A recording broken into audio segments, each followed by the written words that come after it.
Le shiur et les Nishma de Nissim et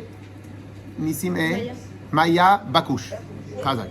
Alors la question qu'on a, Madame Esther, la question qu'on a aujourd'hui, c'est est-ce que vous demandez des choses à Hachem, et une fois que vous avez demandé des choses à Hachem, qu'est-ce que vous faites? Vous attendez? Non, pas que. On observe. Ah, On observe. on attend avec observation. On réitère la demande. On réitère la demande jusqu'à qu'il n'a pas donné. On fait la tzedaka, on fait des mitzvot. Ah, très bien. On supplie, On très bien. on prie On avec pleure. le cœur. Chut, chut, chut, chut. Rabbi Chailou, on pleure. Quoi d'autre? Non, faut parler moins fort. On prie. On prie. C'est tout. Bah, c'est déjà pas mal. Non, on est joyeux. On est joyeux, on espère. Voilà, Ouais, s'il merci te plaît, Hachem, Hachem. merci. Et dès qu'on fait une petite mitzvah, on vient, on dit Hachem, t'as vu comment je fais la mitzvah? Et dès qu'on fait Avat Israël, ou bien il y en a certaines, je dirais pas, dès qu'elles veulent s'énerver contre quelqu'un, ils disent ah, t'as vu, je me suis retenu, et oh, je me suis pas retenu, etc. Salam aleichem. Alors, on lit les psaumes. Donc en vérité, on lit les psaumes, ça fait partie de la tefila en elle-même. Alors quoi d'autre? On prend les points. Alors bien sûr, aujourd'hui, on va étudier une manière de faire. Après, il y a d'autres manières. Mais là, on va étudier une manière qui est liée avec la paracha de la semaine et on verra. Alors, donc, on lit des psaumes. Ensuite, quoi d'autre? On aide les autres. On aide les autres. On aide. Quoi d'autre? Des fois, on prend quelque chose sur toi. On invite les gens pour Shabbat. Ouais, on se promet de prendre quelque chose sur toi. Voilà. Invite les gens comme Je veux quelque chose sur lui. Alors,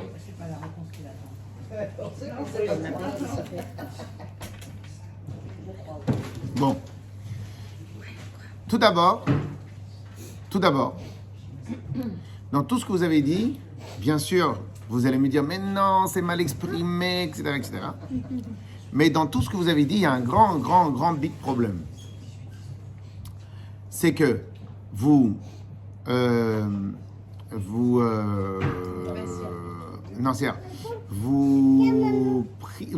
gardez votre prière dans le monde du spirituel.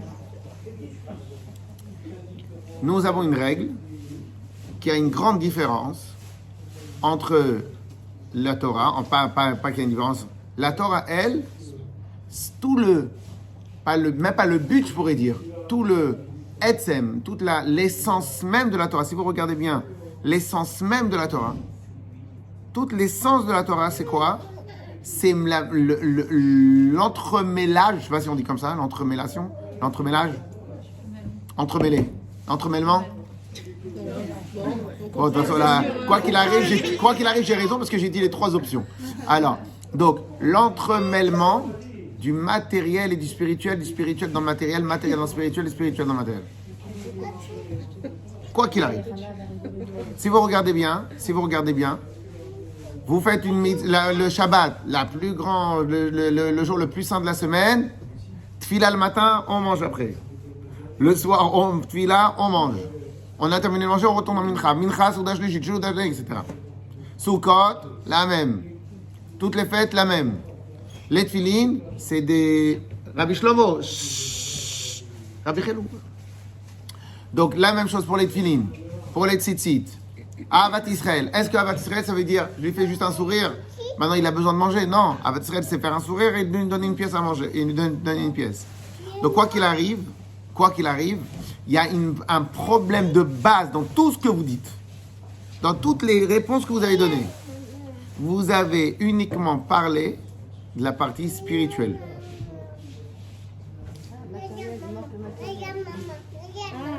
Matériellement, qu'est-ce qu'on fait? En tout cas, vous avez parlé que de spirituel pour l'instant. Vous avez parlé, en fin de compte, vous avez parlé juste de vous, votre demande à Hachem. Voilà. Créer le Kéli. Alors, il peut y avoir créé le Kéli, et bravo, et c'est ça qu'on va aussi étudier. Mais en tout cas, là, déjà, dans toutes vos réponses, il y a un bug.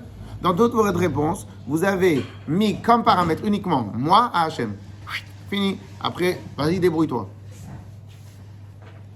Alors, bien sûr, vous allez me dire, c'est pas ça qu'on voulait dire, et la preuve, nanana. Très bien. Mais en tout cas, dans ce que vous avez dit, c'est ça.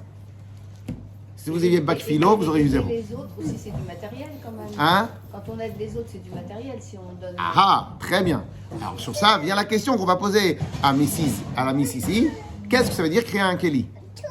Ok? Est-ce que créer un Keli, c'est dans le système Ségoula? Alors je ne sais pas si vous avez déjà entendu parler de ça, les gens ils adorent les Ségoulottes, ils adorent. Alors c'est quoi la Ségoula? Tu veux avoir plus de Parnassa. Alors dans Parashat Béchalach, le jour de la montée où on parle de la manne, il faut que tu dises ce passage-là. Ok. La Ségoula, tu veux... La Ségoula, c'est tu vas avoir telle chose et telle chose, donc saute 3. Je rigole, je sais pas bien ce que je dis, mais chez nous, Chava ne fait pas. Saute 3 fois avec le pied gauche et après tu vous tournes la tête. Et comme ça, tu auras peut-être ce que tu veux. Si vous regardez bien, il y a des centaines de Ségoula, Alors au passage, chez Chabad, il n'y en a pas une seule Ségoula. Et la seule Ségoula, ou la Ségoula reconnue pour la richesse, c'est quoi? La Tzedaka. Peut-être pour conserver la richesse, peut-être. Mais la Ségoula de la Tzedaka, c'est la seule Ségoula. Et encore, on pourrait expliquer largement que c'est même pas une Ségoula. Ah, j'ai bien fait vous envoyer un message hier. Mais qu'est-ce qui se passe? Vous ne nous dites pas? Ouais, elle m'a dit. Ah. Donc votre fille, elle casse la voiture. Vous. Non. On aurait fait le cours chez vous. Oui, je suis restée un mois sur le fauteuil roulant. Mais vous ne dites pas. Mais vous ne dites pas. Si, vous avez compris. Ah, on voit qu'elle venait plus. Bah, je regarde pas le groupe des dames qui s'expriment pendant que... Hein? Oh là là, Madame Francourt, ça nous fait très plaisir de vous voir et je ne savais pas. Mais comme il y avait à chaque fois des trucs à droite, à gauche, je me suis dit, peut-être qu'il y a... Bah non, voilà, c'est pour ça que là hier, j'ai dit, oh, là, ça fait trop. Bah oui, mais parce que des fois, il y a des... Bon. Si j'avais su, je vous aurais appelé avant. Ou bien en français, enfance, si j'aurais su. Alors, on continue. Et donc, ici, ce qu'on m'a dit, il faut faire le Keli. Alors, c'est quoi le Keli? Très bien, le Keli, c'est prendre sur soi quelque chose. Très bien, bien sûr qu'il faut faire. Mais est-ce que ça, c'est vraiment un Keli? C'est véritablement un Keli? Ok? Donc, cela veut dire, est-ce que déjà, on prie? Vous avez répondu, oui, on prie. Est-ce que maintenant, prier, ça suffit? Deuxième question. Alors, vous avez dit, il faut aussi faire le Keli. Quelle sorte de Keli et comment on fait un Keli? Je sais pas, moi j'aurais dit, par exemple, si on veut la parnassa, faut pas attendre les bras croisés, faut travailler. Parce qu'on dit, genre, aide-toi et... Bravo. Donc voyez bien que ici vous avez inclus déjà 2 paramètres. Premier paramètre qui est la tfila et deuxième paramètre qui est l'action. Ok. Donc déjà vous avez déjà rentré ce paramètre-là à l'intérieur de votre tfila. Alors déjà, lorsque maintenant on prie pour autre chose, est-ce que le autre chose ou est-ce que n'importe quoi qu'on prie? Est-ce qu'il faut éventuellement prendre l'exemple de l'histoire de la Parnassa et on va étudier un peu plus l'histoire de la Parnassa. Ok? Ça, c'est le premier point. Deuxième point. Ici, nous allons aussi parler d'un autre point très important. On a dit il y a une seconde que chez les Bnei Israël, la Torah exige constamment l'entremêlement du matériel et spirituel. C'est même pas en vérité l'entremêlement. C'est parce qu'en vérité, tout ça, c'est une seule chose. Le Emet, c'est quoi? C'est quand on voit Hachem dans le matériel et que dans le matériel, on voit Hachem. Donc, c'est ça le but de la Torah. Le but de la Torah, ça a toujours été de voir à travers tout ce qui se passe sur Terre la puissance d'Hachem. Ok? Donc, en vérité, il pourrait y avoir des courants de pensée philosophiques, hindous, ce que vous voulez, qui vont dire non, il faut penser qu'au spirituel. Le matériel, c'est pas bien. Ok? Et c'est pour cela que dans tous ces pays-là, très très bizarrement, ils essayent, je sais pas si vous avez déjà vu des ermites qui restent comme ça, plantés pendant des années, parce qu'en fin de compte, ça fait partie de la philosophie en elle-même. Alors il y a toujours dans n'importe quel courant de pensée, il y a toujours les extrémistes, ok? Et donc eux, ils sont extrêmement quoi? Puisque mon courant de pensée, il est que le spirituel, donc je vais jusqu'au bout, et ils ont même, pendant un moment, ils avaient même trouvé des moines, une technique, comment s'enterrer en momie vivant. Des fous furieux. Ok? Pourquoi? Parce qu'en vérité, le matérialité, le spirituel, il n'y a que ça. Non, il n'y a que ça de bon. Donc en vérité, ils vont vers une spiritualité à 100% totale. Très bien. Il y en a d'autres. L'Occident. Comment on appelle ça? La société consumériste.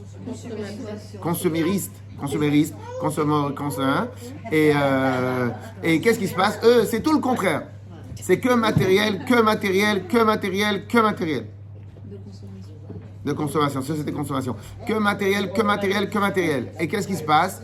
On oublie totalement, je vais vous séparer les deux là. Alors, on oublie totalement Dieu. Dieu n'existe plus dans notre mode de pensée. Et Dieu, il existe seulement lorsque j'arrive plus à consommer comme il faut. Ou lorsque maintenant j'arrive plus, etc. Et là, quand j'ai un problème, quand j'ai besoin d'une embellie, là, je vais demander à Hachem. Ok? Et donc, en fin de compte, si vous regardez bien, et donc là, ici, on a deux pas antagonistes, mais deux extrémismes. Une extrémité que spirituelle, l'autre extrémité que matérielle. Et nous, comme la Torah, elle est parfaite, donc, et un extrême, c'est jamais parfait, comme la Torah, elle est parfaite. Donc, en vérité, il faut toujours trouver le juste milieu qui va nous faire, écoutez bien, parce que ça, c'est l'objectif de l'étude d'aujourd'hui, qui va nous faire, écoutez bien, qui va nous faire, peut-être, on va commencer par l'Occident, qui va nous faire la plus grande investigation matérielle, dans lequel on va mettre la plus grande prière spirituelle qui va s'infiltrer dans ma matérialité. Donc en vérité, la vraie manière de prier Hachem, c'est de prier avec l'aide d'Hachem de la plus grande ferveur possible. Mais pas rester un croyant naïf. Un croyant naïf qui va dire ouais Hachem, je vais faire des ségoulas, je vais marcher avec la tête, je vais marcher comme ça, je vais faire... Et pas faire avec des ségoulas, juste des ségoulas, et pas faire que la croyance naïve. En tout cas, nous, chez Chabad, c'est totalement, pratiquement prohibé, grave. C'est pas du tout la manière comment on nous a enseigné.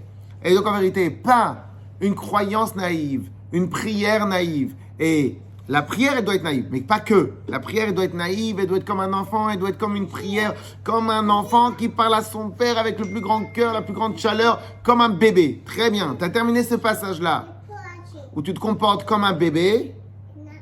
Là, tu passes à autre chose qu'on va étudier. Tu passes à la stratégie, l'action, mais l'action stratégique. Et après, qu'est-ce que tu vas faire? Écoutez bien. Et pendant que tu prépares ton action, ton cœur, il est dans le ciel. Pendant que ta tête, elle est vers le bas, ton cœur, il est vers le ciel. Pendant que tu prépares ton action, ton cœur, il continue de pétrir ton action. Avec ta permission, Hachem, s'il te plaît, Hachem, mais amène la bracha dans ce que je fais, amène s'il te plaît, etc. Et pendant que tu fais ta stratégie, pendant que tu fais ton action, ton cœur, il est en haut. Pendant que tu es en haut, tu réfléchis comment tu vas mettre dans l'action. Et pendant que tu es dans l'action, tu réfléchis comment tu vas faire.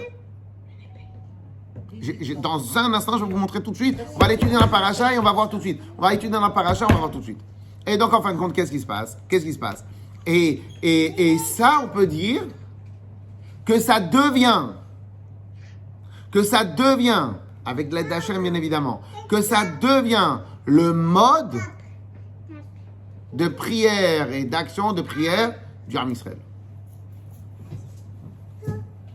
Parce que si tu es que dans la prière, c'est spirituel, c'est pas l'emblème de la Torah. Tout le monde considère la Torah, le judaïsme comme la religion peut-être la plus spirituelle, mais tachles, on a 613 mitzvot et quasi totalité, à part 2, 3, 4 mitzvahs, la totalité des mitzvot, elles sont sur du matériel. Donc non, si on veut se calquer sur le mode de fonctionnement d'Hachem, non, il n'y a pas que du spirituel. Ça n'existe pas. Dieu, il vient, il veut mettre la spiritualité dans la matérialité. Donc en réalité, notre comportement à nous aussi, il doit être spiritualité dans la matérialité. Donc si maintenant dans ton comportement à toi, c'est très important ce qu'on est en train d'étudier, si dans ton comportement à toi, tu ne vois que de la spiritualité, allô, c'est une autre religion là que tu es en train de faire. C'est pas la religion de la Torah, c'est une autre.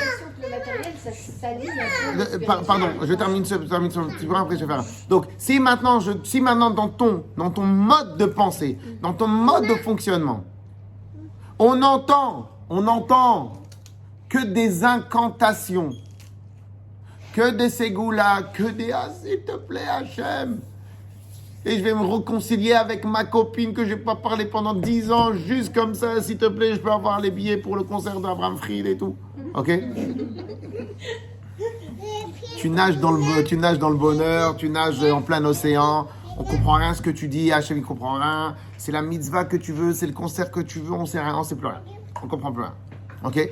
Et donc en fin de compte, si maintenant tu ne fais que des incantations, allô, va chercher dans une autre, il y en a d'autres qui font que des incantations. Si tu veux faire que de la matérialité pure, que de la technique pure, là aussi il y en a d'autres qui le font. Et c'est pas notre job à nous. Hachem ne s'est jamais comporté comme ça. En tout cas, ne nous a jamais appris comme ça.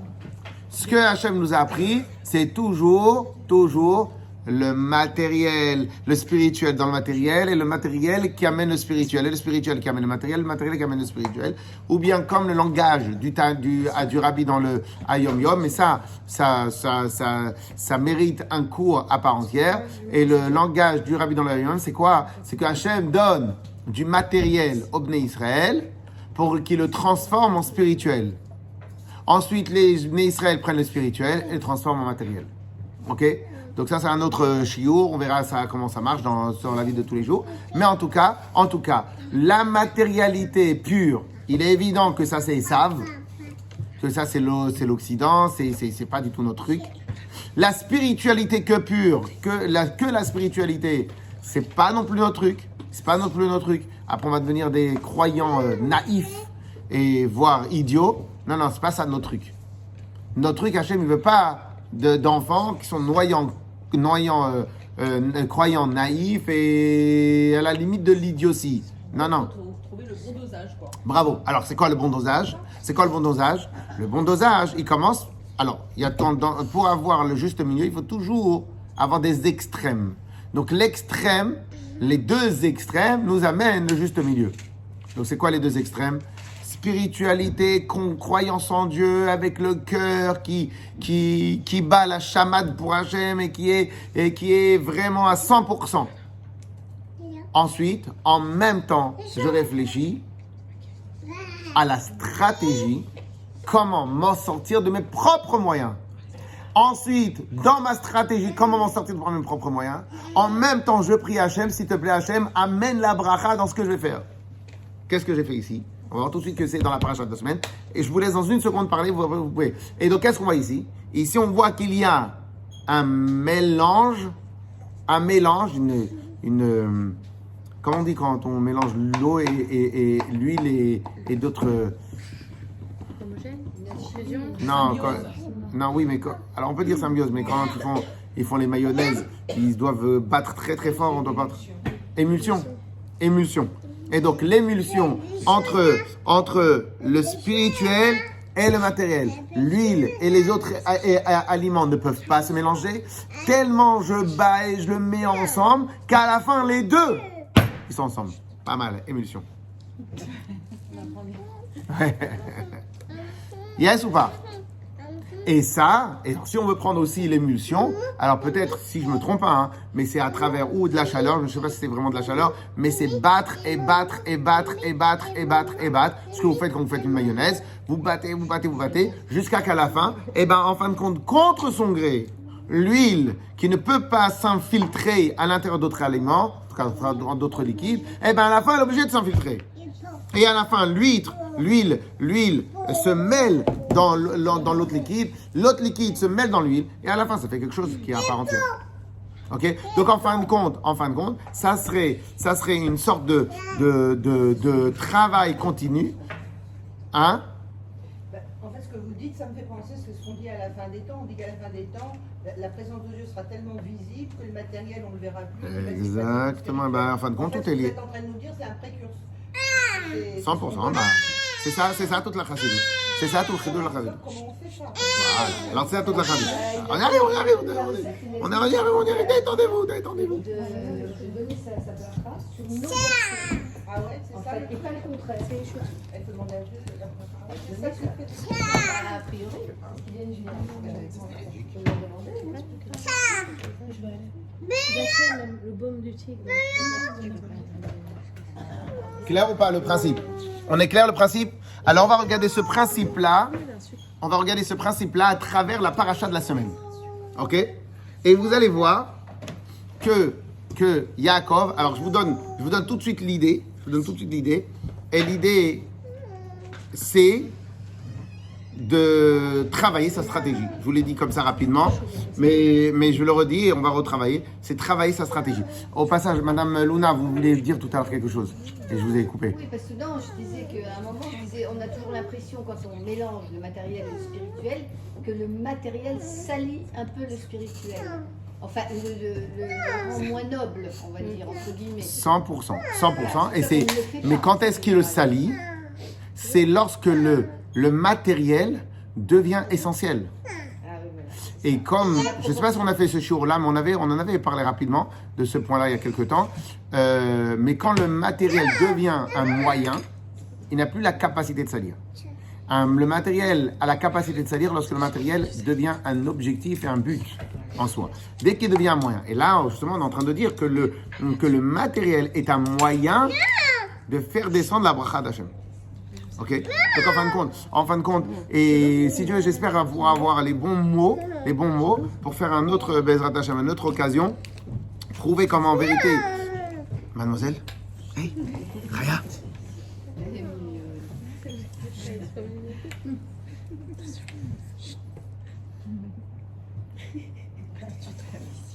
Et à un autre moment, comme on verra qu'en vérité, absolument tout va dépendre de qui est aux manettes. Et ça, on va étudier une autre fois. Ok? Alors, qu'est-ce qu'on voit dans la paracha de la semaine? Paracha de la semaine, on a Yaakov, qui lui, il a fini ses 20 années chez Lavan. Il est sur le chemin pour entrer chez son père. Et là, il sait, il y a un truc qui l'attend là. Ça fait 20 ans qu'il a réussi à noyer le poisson. Mais là, il y a un truc qui l'attend. C'est quoi le truc? Esav. Ok, une autre fois, on parlera du principe de Esav et Yaakov.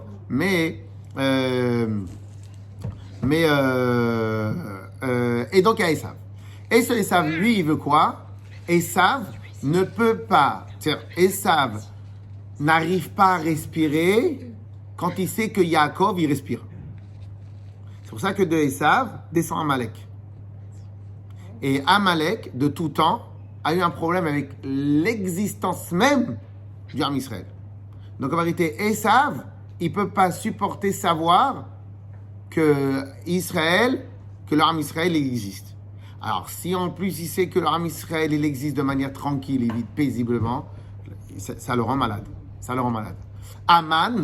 Aman n'est tombé que parce qu'il voulait l'éradication totale du Ham Israël. Il aurait voulu une parcelle, Dieu préserve, ça ne l'aurait pas dérangé. Mais Aman ne pouvait pas supporter vivre en sachant qu'il y a un Ben Israël qui se lève droit et qui est dressé droit. Il a dit tout ça n'a pas de valeur. Mais c'est quoi ça n'a pas de valeur? Tu es en bonne santé, tes enfants ils sont partout dans le royaume, tu es riche, plus riche que le roi. Et tout ça n'a pas de valeur. Pourquoi? Parce que tant qu'ils existent, j'arrive pas à respirer. Donc moi, je vais perdre ma vie. Mais c'est quoi, tu vas perdre ta vie? Tu as tout ce que tu veux. Comment tu vas perdre ta vie? Parce que Amalek, à l'intérieur, c'est Esav. Esav a un bug avec Yaakov. Ok? Et la vérité, vice-versa, on verra peut-être plus tard. Mais en tout cas, quoi qu'il arrive, Esav ne peut pas exister tant que Yaakov existe. Donc, Esav, il attend au tournant Yaakov. Donc, comme eux, ils étaient deux frères, Donc il y a eu 2 ou 3 bugs dans la haine de Esav. Parce que Tachlès, c'était un frère. Donc il y a eu 3 bugs. Il y a eu quelques bugs. Un des bugs, c'est ce que celui de la paracha de la semaine. Mais sinon, ça n'existe pas, il ne peut pas respirer. Bon, sur le chemin, il sait qu'il va devoir rencontrer Esav. Et là, quoi qu'il, il y a l'affrontement il va y avoir une confrontation. Ok. Alors maintenant, lui, il sait que maintenant Esav, lui, il va arriver avec une armée. En tout cas, il va arriver avec des mauvaises intentions. Maintenant, lui, il est avec des enfants, on fait quoi? Il a préparé un plan. Ah. Donc, qu'est-ce qu'il fait? Il a trois possibilités. Bravo. Alors, qu'est-ce qu'il fait? Eh bien, en fin de compte, on va voir tout de suite dans la paracha que Yaakov, il va utiliser toutes les stratégies possibles. Et en vérité, il va utiliser des stratégies. Et en vrai, une stratégie, une prière. Ok. En vérité, je ne sais même pas si c'est vraiment une prière. La prière, je pense qu'elle doit être en amont.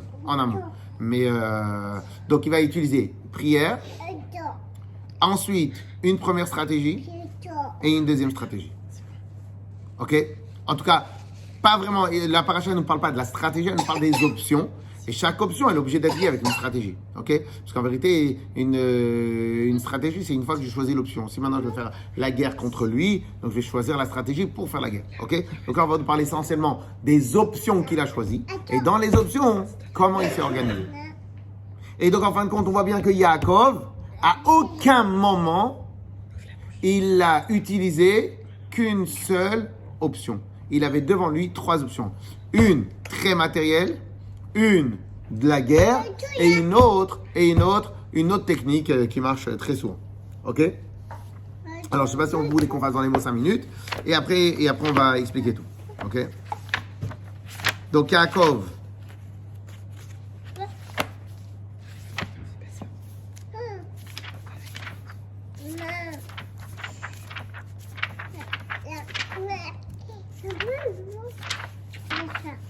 Alors, donc, premièrement, Yaakov Aishlach, Yaakov Malachim, c'est quoi la paracha d'Aishlach?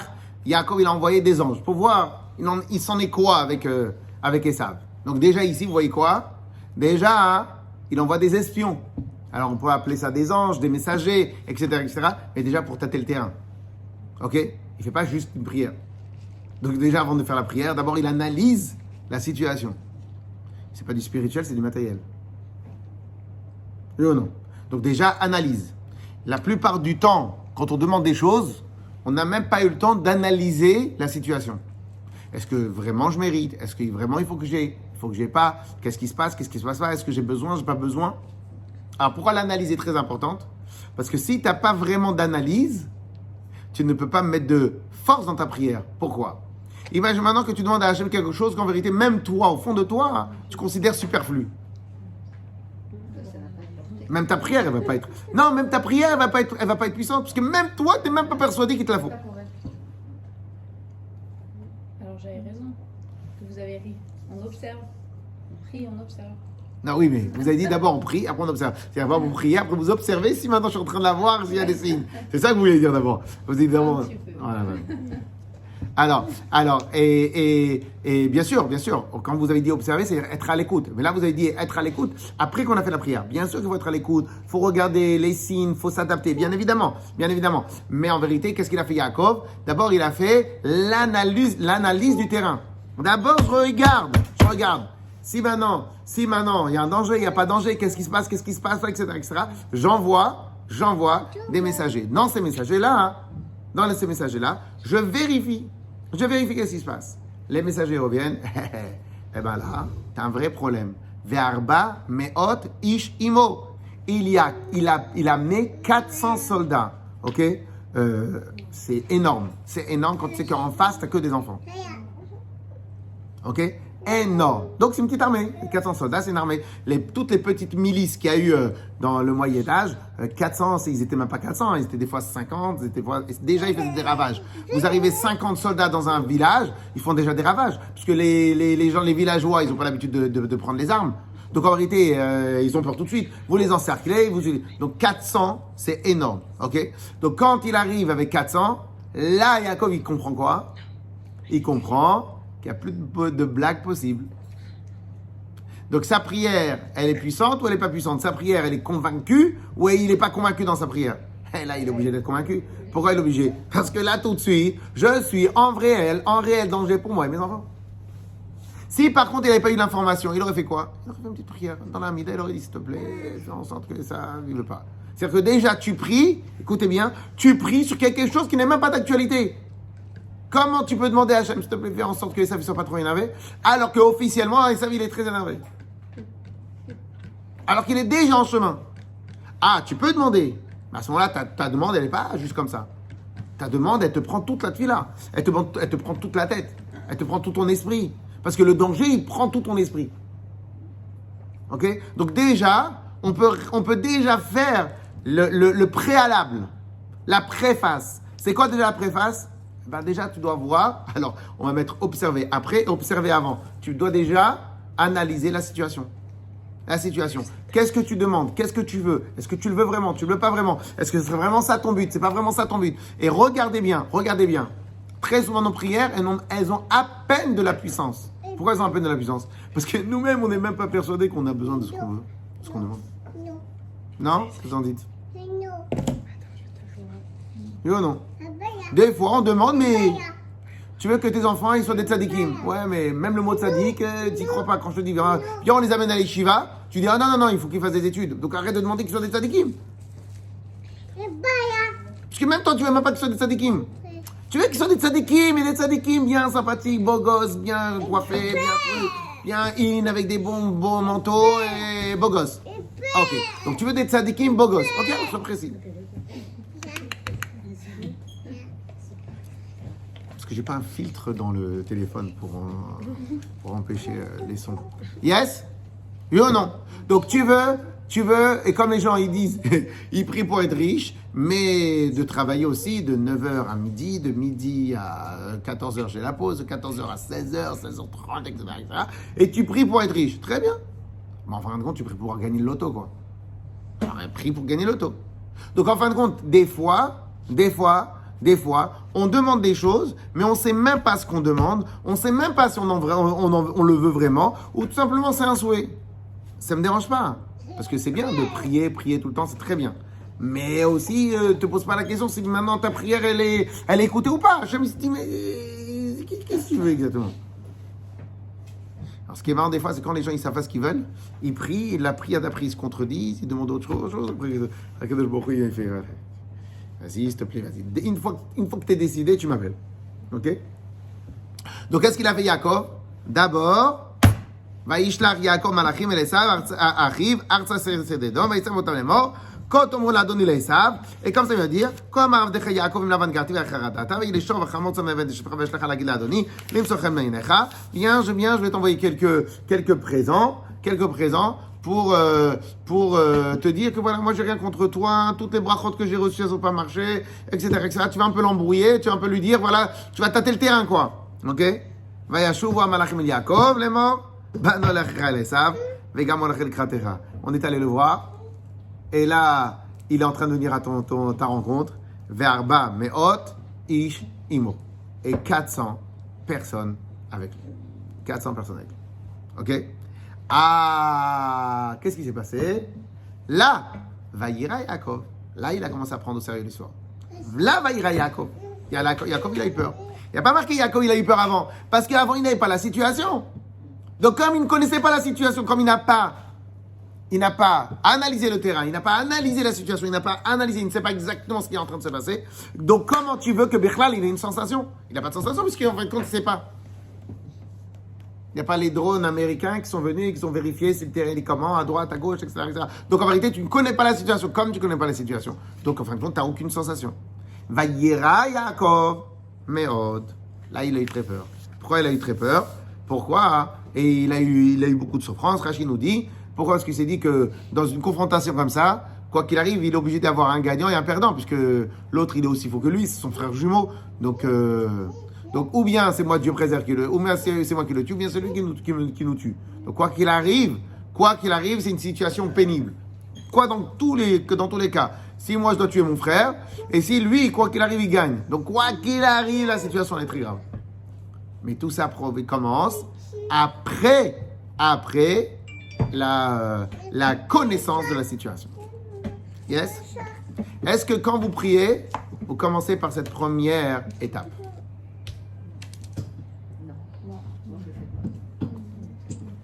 Et très souvent, je pense, si je me trompe pas, mais peut-être que je me trompe, et très souvent nos prières à nous, vous savez c'est quoi lesquelles nos prières? Hachem, envoie la parnassa. Mais t'as pas dit combien? Envoie la parnassa, mon mari. Envoie-moi la parnassa. T'as pas dit combien? T'as pas dit dans quel projet tu te lances? T'as rien dit. Parce que t'as pas préparé ta copie. T'as pas préparé ta copie. S'il te plaît, envoie-moi la santé. Très bien. Mais pour l'instant, t'as pas mis en place, t'as pas mis en œuvre aucune stratégie pour avoir une meilleure santé. Mais c'est pas parce qu'en vérité, tu demandes comme ça, pas instinctivement, tu demandes comme ça, gentiment, quoi. C'est-à-dire que tu as été éduqué qu'il faut prier à Hachem et que tout dépend d'Hachem. Bon, alors vas-y, tu le pries. Voilà ce que tu fais, tu pries. Oui ou non? Et donc, de base, et ta prière, elle peut pas être puissante, puisque tu n'as même pas décidé qu'est-ce qui était puissant pour toi, donc ta prière peut pas être puissante. Mais est-ce que la volonté et l'optimisme, ça fait partie du matériel ou de Non. Qu'est-ce que vous appelez volonté? La volonté de réussir. Quand quelqu'un a une volonté vraiment très poussée, il a l'option aussi d'être optimiste. Ça le pousse. Alors s'il a une volonté très poussée, vous verrez qu'en général, ces gens-là, ils prient très fort. Ils prient très fort. Et ils prient sur un seul point, en tout cas. Et s'ils n'ont pas une volonté... Comme vous savez qu'est-ce qu'on dit? On dit toute volonté qui n'est pas associée à un plan, c'est un souhait. Toute volonté, toute ambition qui n'est pas associée à un plan, c'est juste un souhait. Vous prenez les gens, quand ils voient quelqu'un prier très fort, comme ça le Chazal nous dit, quand ils voient quelqu'un prier très fort, ils disent « Oh là là, qu'est-ce que je voudrais prier comme lui ?» Ok, mais juste après, tu fais quoi? Qu'est-ce que tu as appris? Donc en fin de compte, tu as un souhait de prier comme lui. Et ce n'est pas une volonté. La volonté et l'optimisme, elle est propulsée vers la prière ou vers le matériel? Et en fin de compte, alors ceux qui ont une vraie volonté, ils ont automatiquement un plan. Et en général, ils prient automatiquement pour que leur plan fonctionne. Non, des fois, on peut être complètement perdu, on n'a pas de plan, justement, c'est pour ça qu'on prie à fond pour essayer. Parce qu'on n'a pas fait ce qu'il a fait Yaakov. On n'a pas analysé. On n'a pas analysé la situation. On n'a pas fait d'abord l'étape, analyser la situation. Quand parfois il nous arrive un truc grave dessus, des fois on n'a pas assez de recul pour prendre. C'est tellement violent qu'on ne prend pas le temps de faire une analyse. C'est aussi On ne prend pas le temps pendant combien de jours? 2 jours, 3 jours, 4 jours? Je ne sais pas. Des fois ça peut arriver, un truc très grave. Oui. Mais quoi qu'il arrive, il est, je pense. Faut pas zapper cette étape. Ben oui. Parce que s'il n'y a pas d'analyse, donc je vais demander, je vais faire une prière, après Hachem il t'a dit, mais dis-moi, t'as essayé cette option? Je sais pas, j'étais tellement occupé à prier. Bon, en vérité, peut-être que je dis aussi n'importe quoi, peut-être que nos prières sont tellement puissantes que quoi qu'il arrive, Hachem il va mettre en œuvre la tzlacha. Mais, en tout cas, Yaakov lui-même, il n'a pas fait comme ça. Ok? Et après, on va essayer de terminer cette étape-là d'explication. Comme ça, après, on pourra, si on veut, on peut en discuter un tout petit peu. Et à ce moment-là, qu'est-ce qui se passe? Vient Yaakov, il a décidé direct des 3 options, des 3 options. Et après, à l'intérieur des options, des 3 kivunim, des 3 directions. Des 3 directions qu'il va aller chercher. Première option. On va voir qu'il va prier. Alors, je ne donne pas dans l'ordre. Ok? Première option, il va prier. Il va dire à Hachem, Hachem, tu m'as promis de me protéger. Alors, ce qui est encore bizarre, c'est que lui, il sait qu'Hachem, il a promis de le protéger. Un instant. C'est un midrash, toute une sira du rabbi, on ne va pas travailler sur ça. Mais Hachem l'a promis de protéger. Et malgré cela, malgré que Dieu lui a dit je te protège, malgré cela, il a établi une stratégie. Vous imaginez ça, ce qu'on est en train de dire? C'est-à-dire, malgré que Hachem lui a promis, il n'a pas dit il m'a promis donc je fais rien. Très, très, très important ce qu'on est en train de dire là. Malgré que Hachem lui a promis, il a quand même adopté des options et une stratégie. Donc Hachem, Yaakov, il dit, s'il te plaît Hachem, tu m'as promis. Sauve-moi. Miyadachim yadefar, c'est l'inina, miyadachim yadesav. Qui pen yavo, qui yare anochioto, pen yavo, vikani, malvanim. Et parce que je crains qu'il va venir me frapper, moi et les enfants, et les femmes, et tout le monde. Ve'ata amarta, et t'avais dit mimar, ve'samti ezarach cholayam, v'achar les safer merov. Et toi, tu m'as dit que tu vas me protéger. Ok? Très bien. Ensuite, je ne donne pas dans l'ordre. Option numéro 1. Option numéro 2, que ça, je vais pas trop élargir dessus, parce que j'ai envie de m'arrêter sur un autre point. Option numéro 2, la guerre elle-même. Là, il commence à dire, on va séparer le camp comme ça, le camp ici, etc., etc. Voilà, au moins, on va aller à la confrontation réelle, à la guerre, mais il faut se préparer.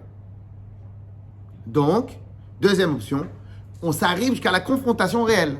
Donc, la confrontation réelle peut arriver. Donc, on va faire une stratégie. On va choisir le terrain. On va choisir là où on va être. On va regarder qu'est-ce qui va se passer. On va mettre toutes les chances de notre côté. Et on va se préparer à la guerre. Deuxième option, la guerre aussi est une option. Troisième option, je ne mets pas dans l'ordre. Troisième option, et même dans l'ordre inverse même. Troisième option, alors ça c'est le plus vicieux, c'est les cadeaux. Mais en vérité, pourquoi je dis que c'est le plus vicieux? Parce que, c'est pas mal d'aller amadouer l'autre jusqu'à que peut-être tu lui enlèves un peu de sa véhémence, de sa méchanceté, de sa hargne.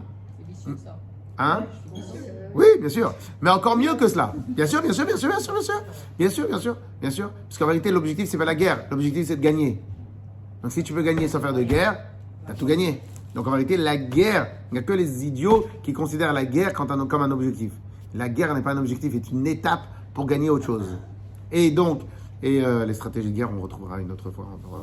Alors maintenant, et donc, qu'est-ce qui se passe? Il commence à des cadeaux. Mais, Yaakov, alors, en vérité, il nous épate, là. Il nous épate. Une seconde. Il nous épate. Une seconde. Et il nous dit quoi? Il a pris, écoutez bien, il a pris des chèvres, 200 chèvres, ok? Des brebis, 200. Et avec les mâles qui vont avec. Des chamelles, ok? 30, c'est énorme, ok? Des vaches, 40. Des taureaux, 10. Des ânesses, 20. Et des ânes, 10. Ça en fait combien? Je sais pas, il faudrait compter, ok? Maintenant, donc déjà, le troupeau, c'est énorme. 200 de chaque chose. 200, 20, 30, c'est énorme. Mais qu'est-ce qu'il fait encore? Il va plus loin, il pousse plus loin le vice. Premièrement, il leur dit, vous mettez un grand espace entre chaque troupeau. Un grand espace. Il y en a qui disent un jour de marche entre chaque troupeau. Il a raison. Pourquoi? Parce que d'abord il offre une première fois. Bravo. Vous avez raison, mais donc dans le cadeau lui-même, il y a un deuxième vice. Donc le cadeau, c'est une première attaque à son ego, mais il y a une deuxième attaque dans l'attaque elle-même. C'est lequel? Si je t'envoie tout d'un seul coup, tu peux refuser tout d'un seul coup. Mais si je t'envoie d'abord, et toi tu fais la forte tête, un jour, au passage, il y a marqué aussi qu'il lui a envoyé aussi des diamants. Après, qu'est-ce qui se passe? Un jour plus tard, il arrive toujours énervé. Et hop, encore une tonne. Et après, attendez, troisième vice. Tous les messagers il leur dit, quand quelqu'un vous demandera dehors, c'est quoi tout ça? C'est des cadeaux de Yaakov qui envoie à son frère. Zarma, vous savez pas qui c'est qui va vous parler. Donc, dedans, il y a deux options éventuelles. Un, que tu fasses la publicité à Esav. Yaakov, il s'incline devant son frère Esav. Donc, tu lui montres l'ego. Et comme ça. Et lorsque maintenant il va arriver Esav, vous allez vous dire, vous allez vous écraser, vous allez vous dire, c'est un cadeau que Yaakov, il envoie à Esav, parce que ça fait tellement longtemps qu'il a manqué, en tout cas qu'ils ne sont pas vus. Une première fois. Un jour plus tard, il arrive, lui, il est énervé. Maintenant, il est énervé. Il a aussi des soldats avec lui. Maintenant, les soldats, des fois, ils peuvent comprendre une raison de faire la guerre. Des fois, ils peuvent ne pas comprendre une raison de faire la guerre. Donc, eux, ils voient qu'en face de eux, ils ont quelqu'un qui est sympathique. Bon, ils suivent leur chef. Deuxième, il est sympathique. Pourquoi vous voulez qu'on fasse la guerre? Et ils suivent leur chef. À la fin, qu'est-ce qu'il y a marqué? Il y a marqué, pour plusieurs raisons, que tous les soldats, ils sont partis. Au final, il s'est retrouvé tout seul. Et même quand il s'est retrouvé tout seul, il y a marqué qu'il avait perdu beaucoup de sa hargne. Et pourquoi? Parce qu'en vérité, la stratégie, elle a porté ses fruits. C'est quoi la stratégie? Qu'en fin de compte, première, donc on analyse juste la partie cadeau. Juste dans la partie cadeau elle-même, il y avait un vice, deux vices, trois vices. Premier vice, c'est bien là d'offrir des cadeaux. Fallait y penser. Tu sais que le gars, écoute bien, le gars, il vient pour t'attaquer. Tu vas lui faire des cadeaux? En général, quand quelqu'un vient t'attaquer, tu fais quoi? Tu fais quoi? Tout de suite, tu montes sur tes grands chevaux. Quoi? Moi, il me parle comme ça? Et hop, tu es escalade d'ego. Mais quand t'es un, là, elle est avec 400 autres. Ah, donc quand on est un... Là, je peux me permettre de monter l'ego. Pourquoi? Parce que des fois, on pense que la guerre est un but en soi-même. Mais la guerre, c'est une bêtise en soi-même. Il n'y a pas de but dans une guerre. Le but, c'est d'obtenir ce que tu veux. Mais comme tu n'as pas analysé ce que tu voulais, donc dans ta guerre à toi, c'est juste une réactivité à un problème. Mais tu n'as rien analysé du tout, à rien. Tu ne sais même pas ce que tu veux, tu ne sais même pas ce qu'il faut, tu ne sais même pas ce que tu ne sais même pas. Je mélange plusieurs notions là. Hein. Mais des fois, les gens, ils font la guerre parce qu'ils ne savent pas ce qu'ils veulent obtenir. Donc, lorsqu'ils voient quelqu'un les attaquer, ils répondent par l'attaque. Mais réfléchis, peut-être qu'après cette attaque-là, tu as une autre chose à faire. Et en plus, si maintenant tu vas commencer à l'insulter. Si maintenant, tu vas l'insulter, tu as perdu une personne sur laquelle tu pourrais compter pour 10 ans. Si par contre, dans la guerre elle-même, tu utilises 2-3 techniques, donc la guerre en elle-même, elle est amoindrie. Le lendemain, on peut faire la paix. Mais le lendemain, tu vas faire la paix. Mais et le contraire, ça s'appelle de l'idiotie. Le contraire, ça s'appelle de l'idiotie. Quelqu'un qui, en fin de compte, tu sais très bien que tu vas le revoir. Vous habitez dans la même ville, voire dans le même immeuble. Voire dans la même maison.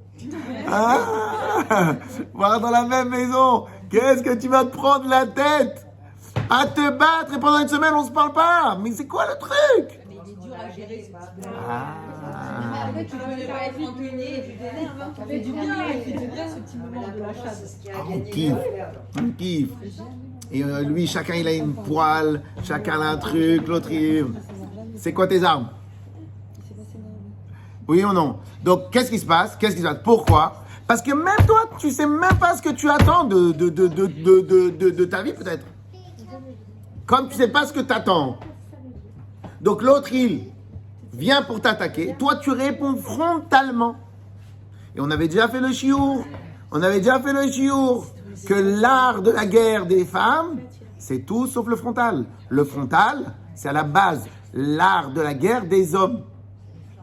Brutalité, brutal et idiot. L'art de la guerre des femmes, on l'a déjà fait tout un show dessus. C'est l'art de l'attaque par le flanc. Et en plus c'est bête parce que ça marche quasiment à 100%. Mais pourquoi Mais pourquoi c'est très dur? Vous savez pourquoi c'est très dur? Parce que vous ne savez pas ce que vous voulez obtenir. Mais non, parce qu'il n'y a pas de besoin de maîtriser ça, parce que vous ne savez pas ce que vous voulez obtenir. On va y revenir. Mais non, si vous savez ce que vous voulez obtenir, parce que la majorité des gens ne savent pas ce qu'ils veulent obtenir. La majorité des gens ne font que réagir à des situations. Mais lorsque maintenant, tu as déjà dans ton plan à toi ce que tu veux obtenir, tu t'as pas besoin de réagir. La vie fait que des fois on oublie l'objectif. C'est pour ça que Yaakov, il a d'abord fait quoi? Vaishlach malachim. Il a envoyé des anges, des messagers, pour d'abord analyser la situation. Analyser la situation, qu'est-ce que je veux obtenir de cette situation? Moi, et Yaakov, c'était quoi ce qu'il voulait obtenir? Retourner chez son père. Lui, en fin de compte, Esav, il était sur son chemin pour un but derrière. Il était sur son chemin. Mais ce n'était pas le but. Mon but à moi, en tout cas le but de Yaakov à ce moment-là, ce n'était pas d'écraser Esav. Le but de Yaakov, c'était quoi? Dépasser l'étape Esav. Parce qu'il doit aller chez son père. C'est dépasser l'étape d'Esav. Donc comme son but à lui, c'était de dépasser l'étape Esav. Donc il ne faut pas qu'il s'accroche et qu'il s'arrête dessus. Voilà. Il faut qu'il dépasse cette étape-là. On est d'accord ou pas?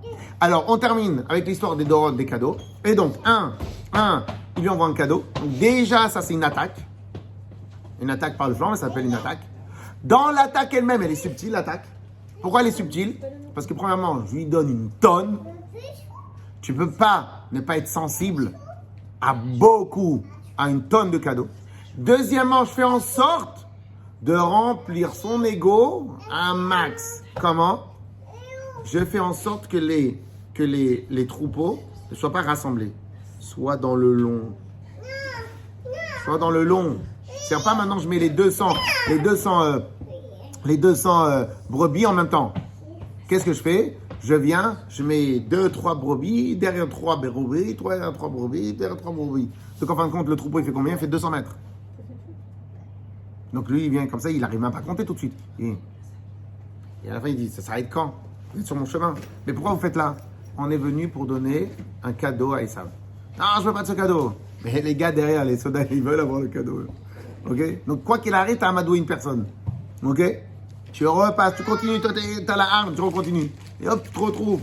Maintenant, c'est les brebis. D'abord, c'était les chèvres, les brebis. Ok. Après, les chameaux, c'est plus impressionnant, etc. Ok? Donc, il a fait le cadeau. Il a fait en sorte que son œil de David et de Cupide, il soit rassasié par l'ampleur du cadeau, par la longueur du cadeau et par l'espace entre les cadeaux. Vous avez vu ou pas? Donc Yaakov, dans sa réaction à un problème, il a eu déjà 3 étapes. Première étape, être prêt à la guerre. Alors dans l'ordre en vérité, alors maintenant je vais vous donner un peu plus l'ordre. Seconde.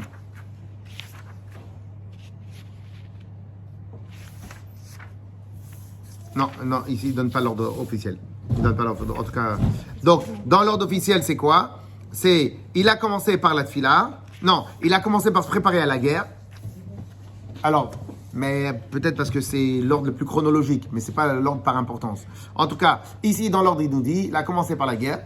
Pas se préparer à la guerre, donc la stratégie de guerre. On va séparer le campement ici, on va se mettre ici, etc. Et il a prié à Hachem. Et après, il a fait les cadeaux. Alors moi, j'aurais dit que pourquoi les cadeaux, ils arrivent à la fin. Parce que dans l'ordre de chronologie de temps, d'abord tu réfléchis peut-être à la stratégie de guerre. Donc comme ça, tu prends du temps à organiser. La prière, ça prend du temps. Pas que ça prend du temps, c'est un moment. Mais organiser les cadeaux, ça prend aussi beaucoup de temps. Donc, je ne sais pas si ici c'est dans l'ordre chronologique ou pas, mais peu importe. Devant, il avait une situation pénible et grave. Dans la situation, il a entremêlé plusieurs options. Donc, si j'arrive devant une situation ou devant quelque chose que j'ai besoin ou devant ce que tu veux, et que dans cette situation-là, ma réponse unique, elle est prier Hachem, je te demande, où est-ce que tu as vu ça chez nos prophètes? Où est-ce que tu as vu ça dans la Torah? Où la seule réponse à une situation, c'est quoi? C'est prier. Alors, c'est pas très comparable, mais si maintenant on va voir le grand problème qu'on a eu devant l'ouverture de la mer, qu'est-ce que Hachem il a dit? Avance. Donc déjà, c'est de l'action. Mais où est-ce qu'on a vu que la seule chose, c'était la prière? Parce qu'en vérité, la prière, elle sert, entre guillemets, pas elle sert. On l'utilise, même a priori, ça devrait être ça la logique. On l'utilise peut-être avant, peut-être après, mais on l'utilise comme facteur que Hachem met sa bracha dans ce qu'on a organisé. Donc ça doit être après. Alors ça peut être avant, Hachem s'il te plaît, aide-moi à bien me concentrer, à bien réfléchir. Voilà, à donner aussi. Aide-moi, voilà, je veux ce projet-là. Donc on prie Hachem pour avoir ce projet-là. Après, une fois qu'on a le projet ou une fois qu'on a la demande, etc., je réfléchis comment à la situation, j'analyse. L'analyse, j'adopte une stratégie. Et dans la stratégie, je continue à ma prière pour demander à Hachem d'envoyer la bracha dans ce que j'entreprends. Je termine avec ça et après je vous laisse. On laisse le temps de retravailler ce point-là. Donc, imaginons maintenant, donc là c'est très important. Imaginons maintenant que quelqu'un, il fait de cette manière-là. Il fait de cette manière-là. J'en suis persuadé, et vous me direz si vous êtes d'accord ou pas, que, dans toutes ces démarches, Hachem sera présent. 2, quand il va réussir, il va dire quoi? C'est Hachem qui m'a donné la réussite. Pourquoi? Parce qu'à chaque instant, c'est vraiment le point, à chaque instant, la prière était mêlée avec la stratégie. Donc comme la prière était mêlée avec la stratégie, donc au moment où la stratégie elle marche, il dit quoi? Merci Hachem. Mais lorsque la prière est déconnectée de la stratégie, quand il arrive devant la stratégie que ça marchait, il dit merci le médecin. Il n'a pas le réflexe de monter les yeux vers Hachem. Pourquoi? Parce qu'à aucun moment, la stratégie du médecin émanée d'une prière a été liée à la base avec la prière. Donc, ce que tu n'as pas relié au début, tu ne peux pas relier à la fin. En tout cas, tu ne vas pas avoir le réflexe. C'est après, peut-être, que tu auras le réflexe. Mais tu ne peux pas, en plein milieu, raccorder les bouts. Parce qu'en fin de compte, si maintenant quelqu'un, il doit aller voir un médecin, mais pour lui, le médecin est Dieu, ben, il dit merci au médecin. Si, par contre, le médecin est une étape, parmi tant d'autres, il va remercier celui qui lui a donné l'idée d'aller voir le médecin. Ça va toujours ensemble. Donc lorsque maintenant, à la base, je commence par demander à Hachem, s'il te plaît, Hachem, aide-moi à voir la situation. Donc tu commences d'abord. Donc d'abord, tu commences par Hachem. Ok? Tu commences par Hachem, etc. Tu viens, tu analyses la situation. Une fois que tu analyses la situation, là, tu fais la stratégie. Dans la stratégie, tu demandes à Hachem d'envoyer la bracha dans la stratégie. Ok? Et à ce moment-là, quand tu réussis, tu dis quoi? À chaque étape, tu dis merci à Hachem. Pendant l'étape, tu dis merci à Hachem. Parce que les étapes dépendent de ta volonté. Avant, tu dis merci à Hachem. Merci de m'avoir donné l'idée. Etc., etc., etc. Pourquoi? Parce qu'en vérité, à chaque moment, tu as associé ta prière, tu as associé la spirituelle, voire le divin, voire la prière à Akadosh Baruch Hu. Tu l'as associé dans ta tête à toi. Il y a eu l'association directe de la prière avec la matérialité. Alors que si maintenant, tu fais chaque étape, tu dois faire séparer. Donc la prière, c'est une prière. Et le médecin, c'est le médecin. Quand tu vas voir le médecin, tu lèves même pas les yeux vers Hachem. Allez, pourquoi? Bah, ça peut t'arriver. Mais ça ne va pas être ça ton réflexe. Pourquoi? Parce que le médecin est Dieu dans ta tête à toi. Donc le médecin, il te dit à droite, tu tournes la tête à droite. L'autre, il te dit à gauche, tu tournes la tête à gauche. Lève la tête. Peu importe. On pourrait presque dire à pas Dieu. Et de la même manière, ça c'est dans le travail aussi. Dans le travail aussi. Si dans le travail, tu te lèves pas le matin et tu pries Hachem. Hachem, aide-moi à réussir. Tu dis aide-moi à réussir, mais tu n'as fait aucun plan. Et tu n'as pas demandé à Hachem de mettre la bracha dans tes plans. Et tu n'as pas annoncé à Hachem ton plan. Et tu n'as même pas, voilà les plans s'il te plaît Hachem. Et dans les plans, tu as prière, cette technique-là, cette technique-là, cette technique-là. Ou bien tu fais comme ça, tu viens, tu fais sans réfléchir. Donc, au moment où tu vas réussir, tu ne vas pas dire Hachem. Pourquoi? Parce que Hachem n'a pas été associé dans l'élaboration de ton plan. Hachem n'a pas été associé, etc. Et on avait raconté l'histoire, je ne sais pas si vous vous rappelez de l'histoire avec le Baal Shem Tov, avec celui qui a voulu faire du vin pour le Baal Shem Tov. Je vous rappelle un peu l'histoire? Bon, c'est pas le moment de la raconter, mais une autre fois. Non, parce que je veux pas, elle est magnifique, je ne veux pas la raconter l'histoire. Et donc, lorsque maintenant, même quelqu'un qui est religieux, on apprend de cette histoire-là que même quelqu'un qui est religieux, même quelqu'un qui va faire les mitzvot, ils peuvent faire les mitzvot sans mettre Hachem dans ces mitzvot. Parce qu'en vérité, toute la réalité du judaïsme, c'est l'association du spirituel avec le matériel avec le spirituel. Il influence le matériel, il redonne au spirituel. Fabriquer, Dieu, il nous donne du matériel pour transformer en spirituel pour nous transformer en matériel. C'est pour ça qu'on a des mitzvot, nos 613 commandements sont axés sur le matériel quand même. Exactement. C'est quasiment que du matériel. À part quelques mitzvot, et même les autres mitzvot sont quasiment tout le matériel. Juste vendredi soir, pour montrer qu'en vérité, tant qu'il n'y a pas de réalité du terrain, ben en fin de compte, il n'y a pas non plus... j'ai attrapé des gens, et quand on y a la paracha sur Vayetse, pas mal de choses, bon, j'aurais dit. Et même, il y en a qui croient qu'ils ont le bitachon, la confiance en Dieu. Oui. Et que peut-être cette confiance en Dieu, elle est importante chez eux, etc. Je leur dis, si vous avez confiance en Dieu, je dis, donnez-moi maintenant tout de suite un don de 5 000 €. Ils me disent, non, mais on ne sait pas si on va pouvoir payer. Donc, je ne comprends pas. Si tu considères que c'est Hachem qui te donne tout ce que tu as besoin, Dieu ne va pas te donner pour faire la tzaka.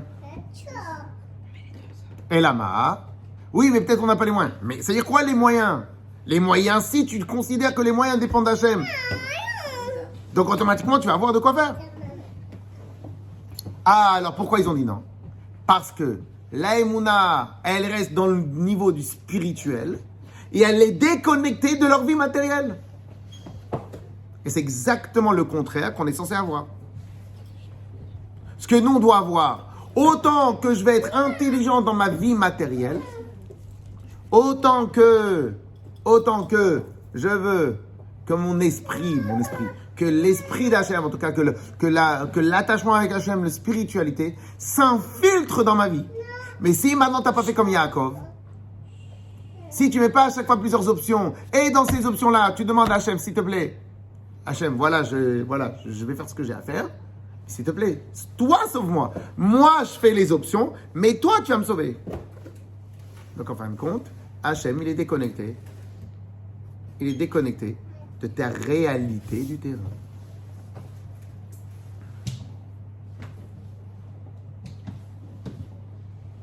Donc, si maintenant on veut résumer depuis le début, la question elle est, est-ce que vous priez Hachem? Vous m'avez tous dit, bien sûr, parce que de toute façon, c'est le rôle des femmes, c'est de prier, elles amènent la bracha dans la maison. On est d'accord? Donc, vous avez tous dit oui, très bien. Mais on prie, mais on a deux problèmes. Premier problème, c'est qu'on élabore une stratégie avant, pendant et après. Non. On prie. Et on reste quelque part en l'air. Ouais, on prie, on attend que ça se passe. C'est pas vrai, parce que c'est pas comme ça dans la réalité. Dans la réalité, on va aller travailler, on va faire... Mais en vérité, alors, je vais faire une petite parenthèse avec l'histoire de la Parnassa. Alors, on a une Gemara qui s'appelle la Gemara Ta'anit. La Gemara Ta'anit, elle parle essentiellement des moments de jeûne qu'on faisait lorsque il n'y avait pas de pluie en Israël. Ok.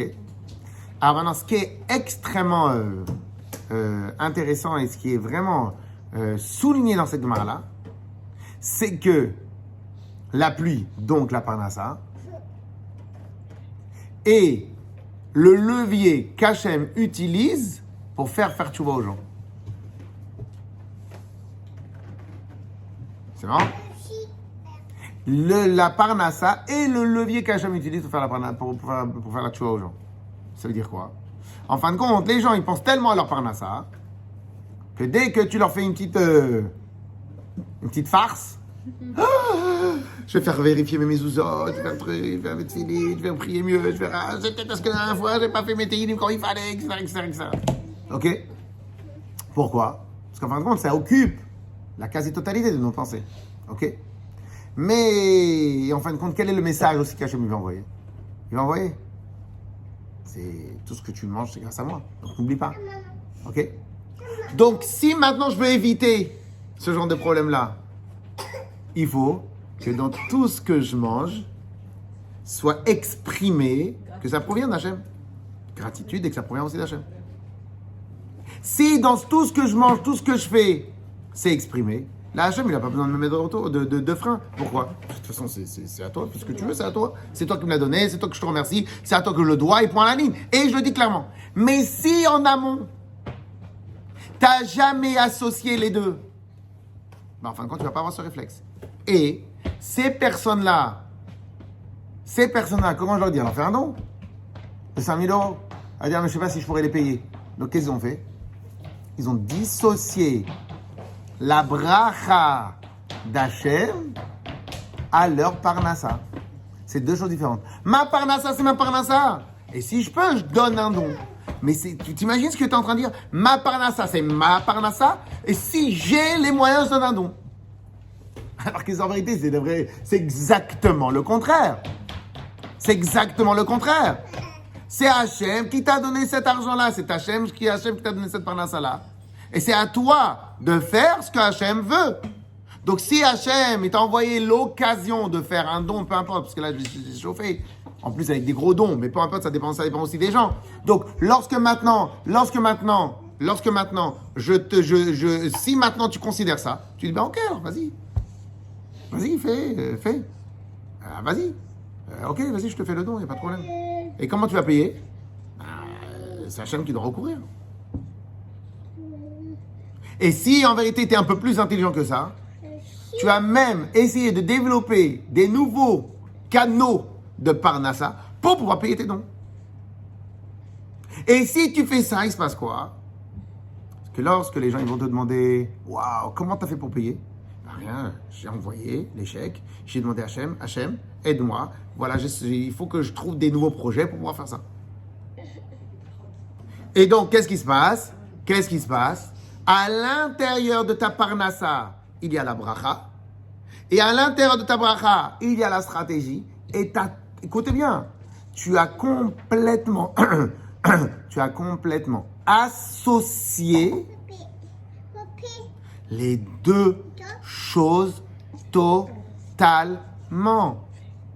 Pendant la prière, tu demandes à Hachem de t'aider à comprendre et à faire au mieux.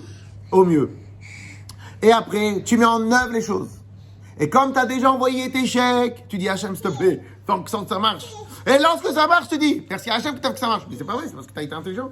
Non, tu dis merci à Hachem que ça fait que ça marche. Pourquoi? Parce qu'à la base, dès le début, était associé à tes mouvements.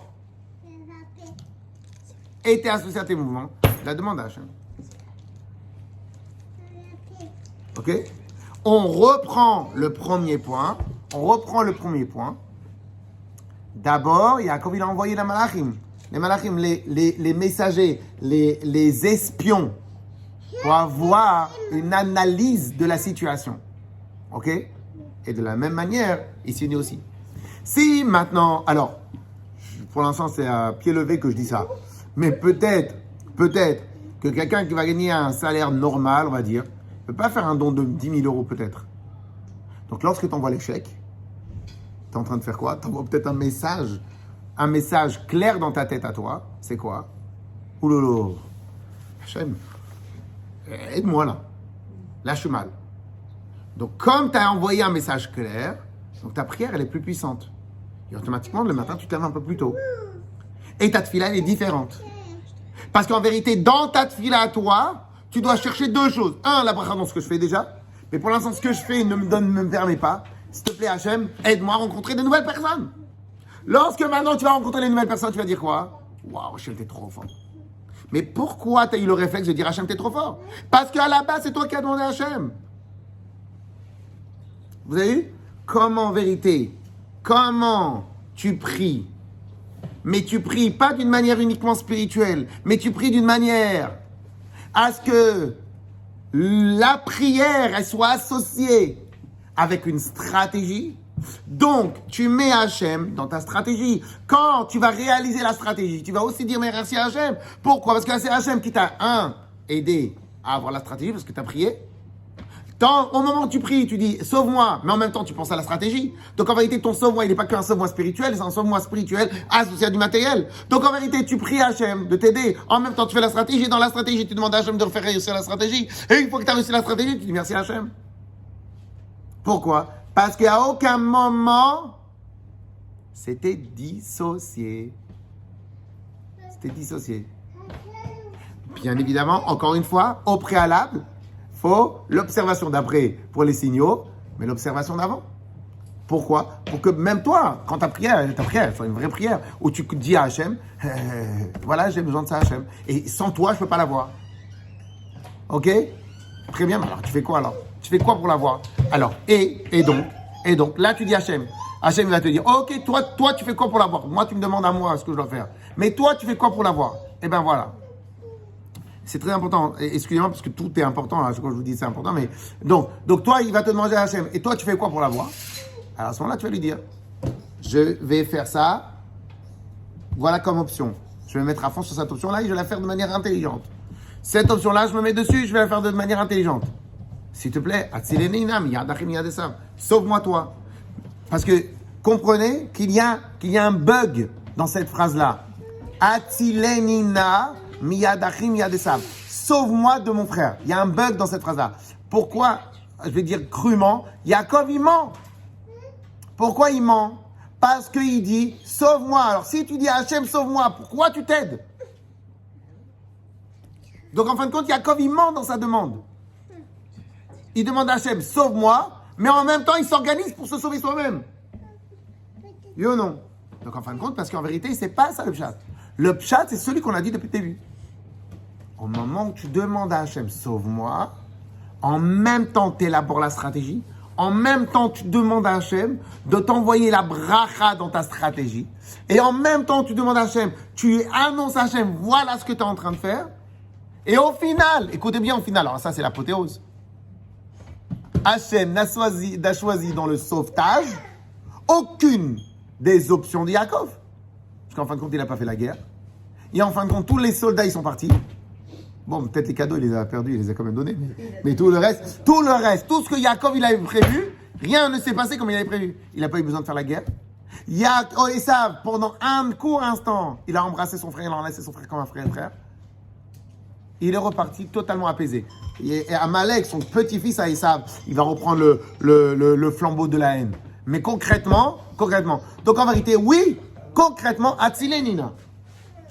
Concrètement, Atzilenina, c'est quoi concrètement? C'est que Bémet Hachem l'a aidé à sa manière à lui. Mais toi, tu avais l'obligation de faire quoi? D'élaborer des stratégies, d'annoncer à Hachem les stratégies, d'expliquer les stratégies, de réfléchir et que les stratégies soient des stratégies viables. C'est quoi des stratégies viables? Des stratégies intelligentes comme l'histoire des cadeaux. Il n'a pas juste envoyé des cadeaux, vas-y, après Hachem, vas-y, envoie la bracha dans les cadeaux. Il a envoyé les cadeaux de manière vicieuse. Et beaucoup, et séparés, et avec les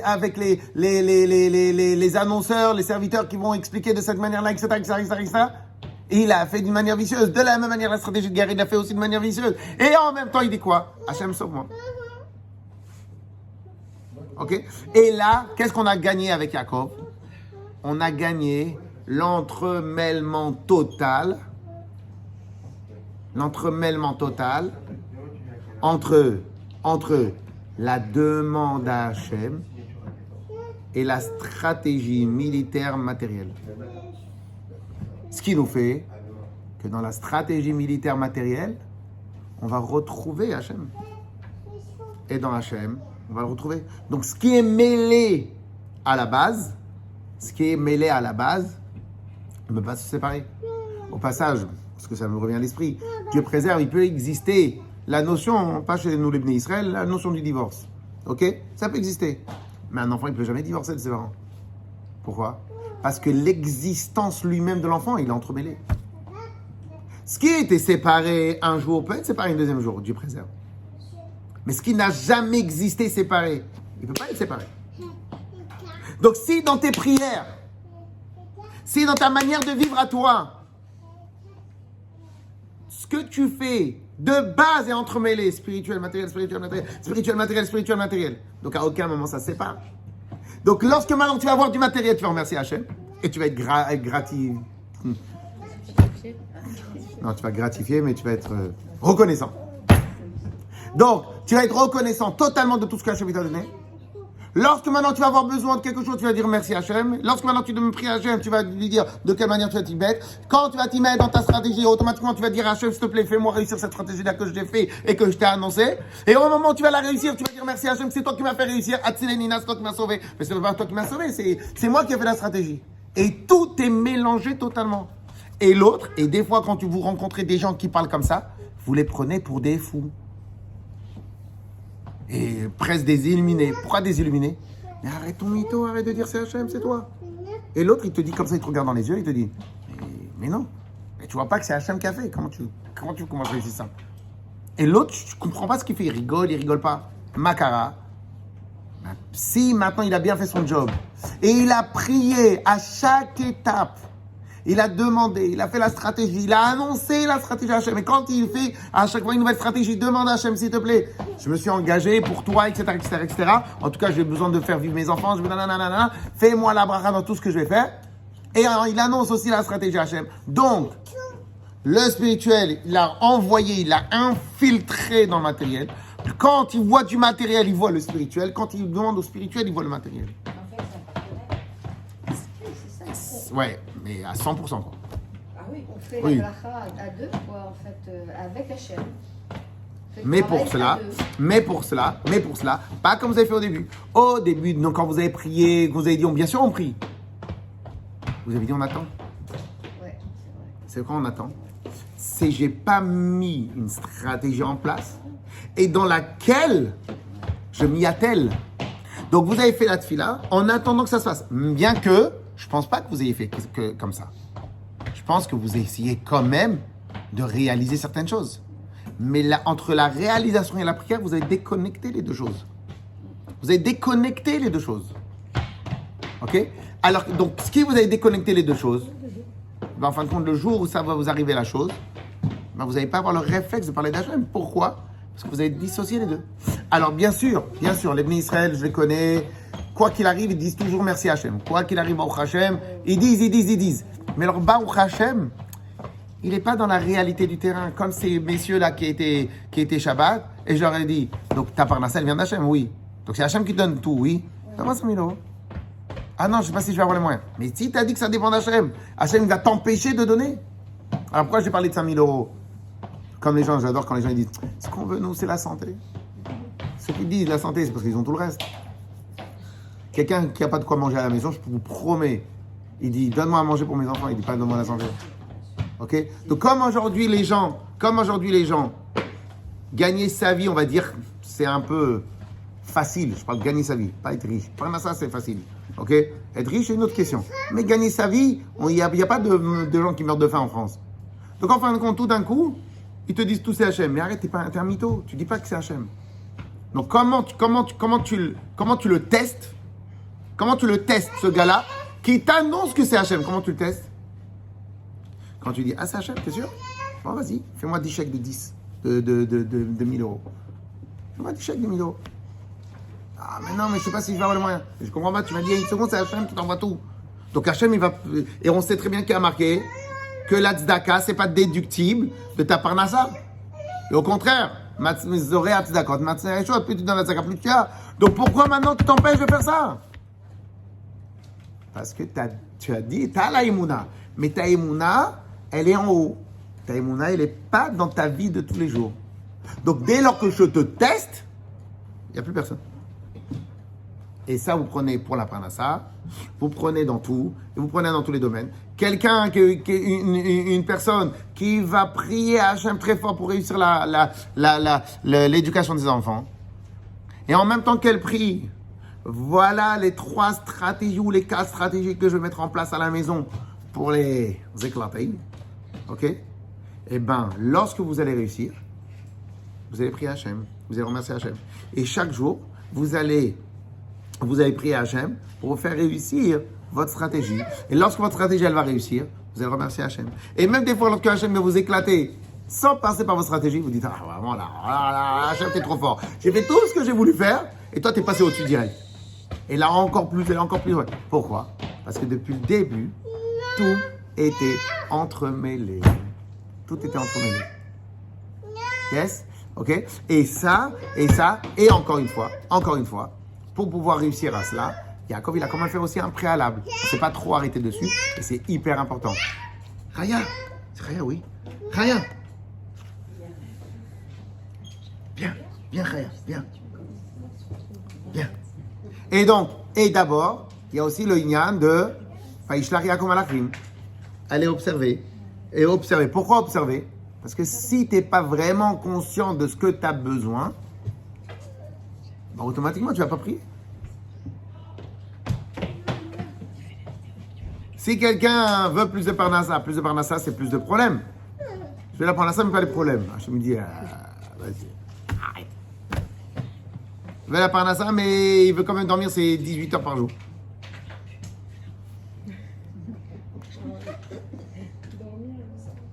Ok? Comment tu vas faire? Fumpt? Ok?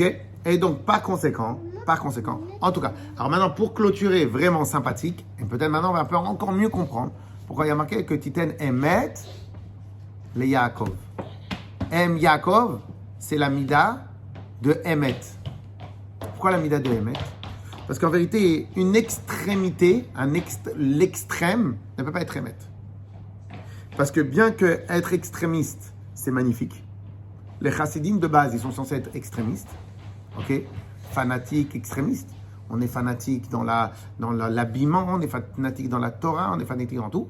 Très bien.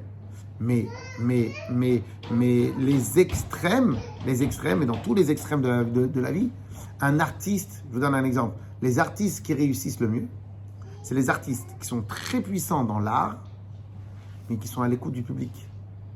Tous les artistes qui n'ont pas de quoi manger à la maison, c'est les artistes qui sont très forts dans l'art, qui n'ont aucune écoute du public. Ils ne savent même pas ce que le public il attend. Donc en fin de compte, encore une fois, ils ont dissocié les deux choses. Et l'art, c'est l'expression de quelque chose. Très bien. Ok, mais il faut bien l'exprimer pour que quelqu'un comprenne le truc. Mais si tu exprimes un truc que personne ne comprend, ça nous a servi à quoi? Hein? Donc, l'art, et donc de la même manière. Donc, c'est quoi Emet Yaakov? Avraham, c'était un extrémiste dans le chesed.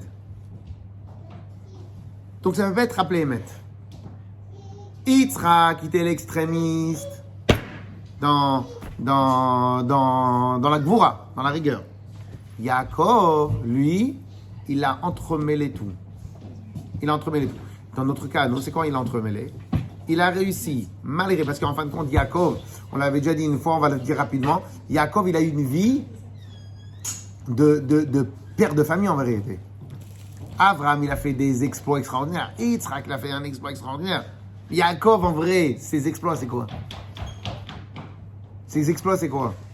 Avoir supporté les vannes, avoir prié, avoir supporté une vie de famille,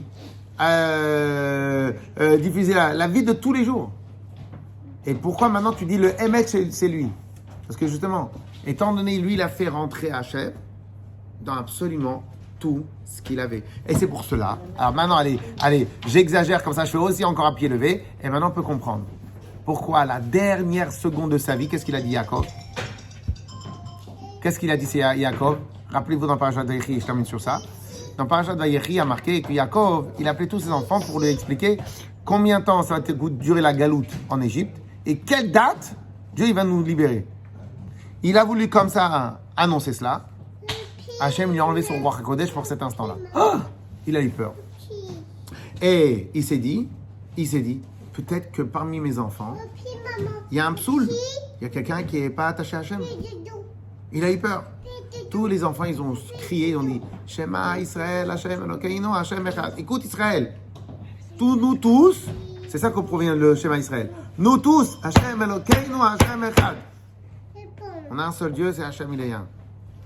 Là, Yaakov s'est calmé, il a dit Baruch Hashem, Kavod Malchuto Leolam, merci Hashem d'avoir donné tout ce que tu m'avais promis. Très bien. Pourquoi à ces derniers instants, le réflexe qu'il a eu, c'est de voir si maintenant ils avaient l'aïmouna. Et comment ils ont répondu les enfants? Oui, on a l'aïmouna. Parce que de tout temps, sa seule angoisse, c'était de faire entrer l'aïmouna dans le cœur de ses enfants, de s'attacher avec ses enfants, que ses enfants ils comprennent qu'il y a Hachem, que Hachem il est Echad, Hachem il est un, il est matériel, spirituel et tout en même temps, etc. etc.